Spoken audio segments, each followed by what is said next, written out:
আমি যদি দেনমোহর পরিশোধ করতে ব্যর্থ হই, মারা যাওয়ার পর আমার কি হবে?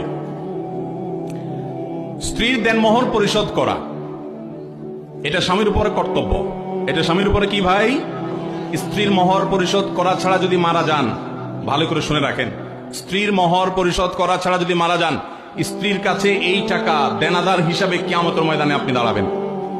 আর সেদিন কিন্তু কেউ কাউকে ছাড় দিবে, পাই পাই করে হিসাব দিতে হবে।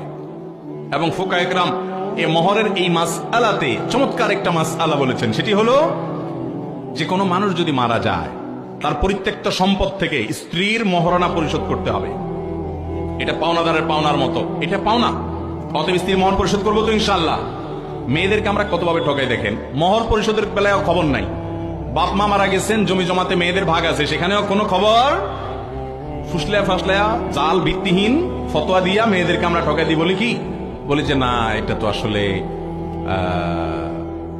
বাবার বাড়ির সম্পদ, মেয়েরা নিলে নাকি তাদের নাকি এটা সয় না। এই সমস্ত বানোয়াট কথা বলে তাদের আমরা হক নষ্ট করি। আল্লাহ আমাদেরকে প্রত্যেকের হকের গুরুত্ব বোঝার তৌফিক দান করুন।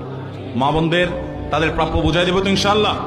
অতএব যদি দেনমোহর পরিশোধ করতে আপনি ব্যর্থ হন, মারা যাওয়ার পর আপনার পরিত্যক্ত সম্পদ থেকে পাওনাদারের পাওনা যেরকম পরিশোধ করা হয়, আপনার স্ত্রীর মোহরও কি করতে হবে? পরিশোধ